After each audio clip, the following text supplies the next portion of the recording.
on, everybody? This is HDX here, and boy, this Saturday is going to be a super show down under live at the MGC in Melbourne, Australia. Yes, WWE has planned a major pay-per-view live down under in Australia for the first time since their global warning event back in 2002. And this very venue, the Melbourne Cricket Ground Stadium, could hold up to 100,000. Which honestly, WWE has not even come close to hold 100,000. If anything, they could hold about 60,000 or 70,000. I don't even know at this point, but we'll see what happens.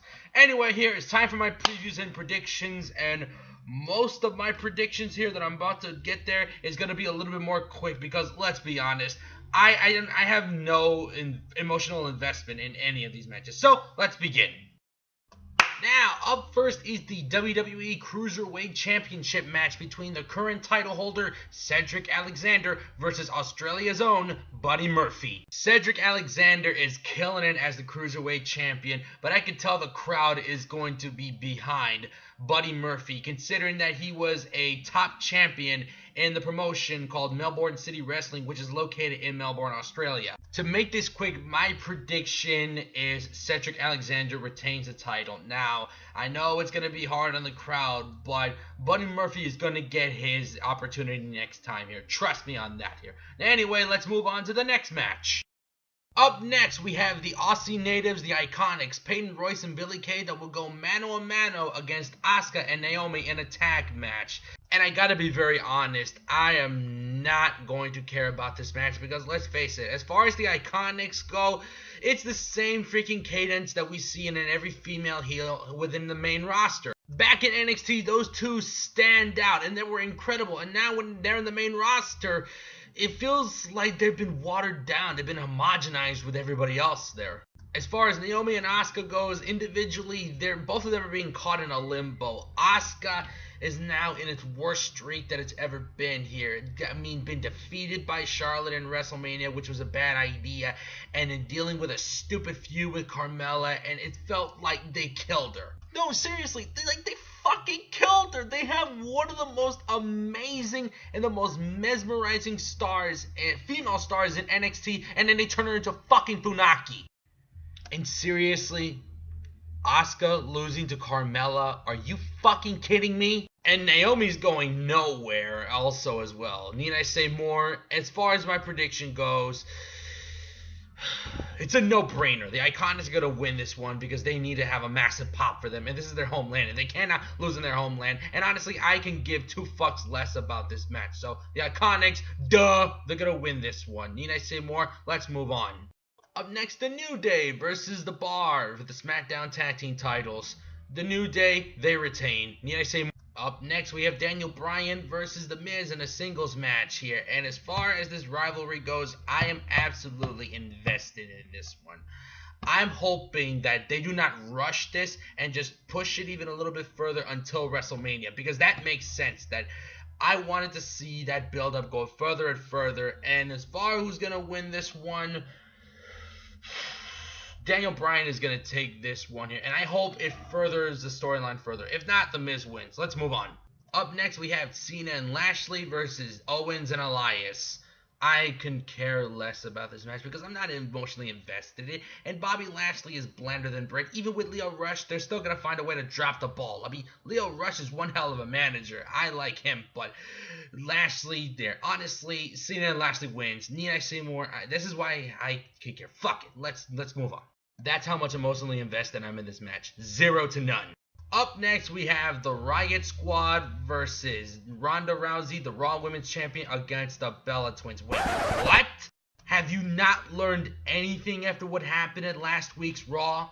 That very botch that Brie Bella did and caused Liv Morgan to have a concussion and also having memory loss in the process? Yet you still put Brie Bella and Liv Morgan in the match. I don't know how long is Liv Morgan gonna be out at this point. If Liv Morgan can't be on the match, then neither does Brie Bella. But no, WWE wants to put him there anyway and want to make this excuse of, oh well, accidents happen.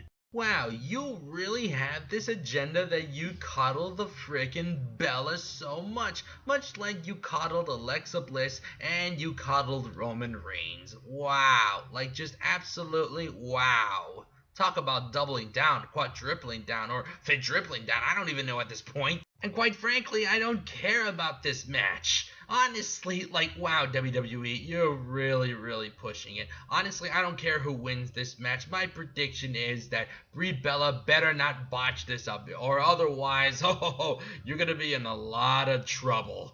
Believe me. Accidents happen my ass. You could even stop at the second kick, but no, you kept doing it anyway because you want to get another couple of pops. Moving on. Up next, we have the SmackDown Women's title on the line between the current title holder Becky Lynch versus Charlotte Flair.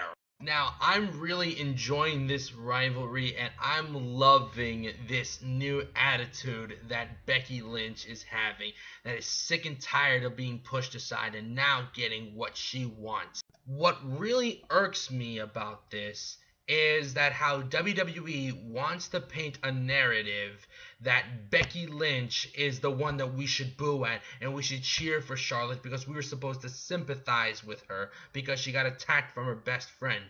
Last time I checked, best friends don't let other best friends take away their opportunities away from her, i.e. Charlotte Flair taking away the title, i.e. getting another opportunity and stealing Becky Lynch's thunder the moment that Charlotte Flair walked back into the door. And WWE instead trying to build this rivalry very naturally, they want to force a narrative solely on the basis that they have an agenda. They just like to cuddle Charlotte Flair. It's because she's a Flair, duh! But aside of that here, as far as my prediction goes, Becky Lynch retains. Because let's face it, Becky Lynch wants to beat the crap and just finish this rivalry and be done with it.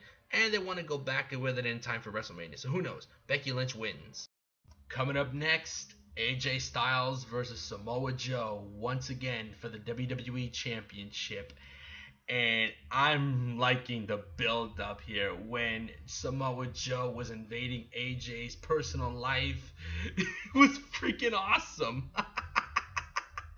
I mean, from the savagery of Samoa Joe having no problem but to invade AJ Styles' personal life by trying to convince his family I'll be there for you and not like AJ and this and that, and AJ Styles getting livid.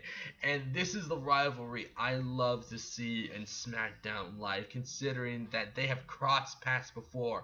Back in the TNA days, back in 2005, and especially that 2005 Super X Cup Finals between these two, I freaking loved it. In the end, Samoa Joe wins, and as far as my prediction goes, Samoa Joe is going to win the WWE Championship. Look, as far as the AJ Styles mark goes, as much as I love AJ, Samoa Joe has to win this title. He has to win the title. AJ, give the title to Joe here because it makes sense. And hopefully they'll get back into it once WrestleMania season arrives. AJ Styles loses Samoa Joe. Samoa Joe wins the championship. Now that is the match that I'm really looking forward to, which is more than I could say for this next match. The Shield, aka Roman and Friends, versus Braun Strowman and Ziggler and McIntyre. Honestly, this is nothing more but a do-it-for-Roman agenda-pushing match at this point. They had a great babyface. They had an awesome monster in Braun Strowman, but they had to screw that up by dropping the ball, and they had to make Roman look good once again. I can care less about this match. Moving on. I don't give a shit about this match. Moving on. The main event. The Undertaker versus Triple H. The last time ever. Wait a minute. Last time ever? Last time I checked 6 years ago, the end of an era at WrestleMania 28, which I attended, by the way, that was supposed to be the last time ever. I mean, that kind of really baffles me if you ask me. I mean, the last time ever. I hope this is the last time ever. Otherwise, that they're going to do this more and more again until they're freaking 80 by this point. I'm just saying. Now, as far as the storyline goes, I like what they're doing, especially the fact that Shawn Michaels is the special guest referee. And the only way that we're going to see one last time ever with The Undertaker is with Shawn Michaels. Shawn freaking Michaels here. Now, I'm going to wrap this up quicker by saying The Undertaker is going to win this one.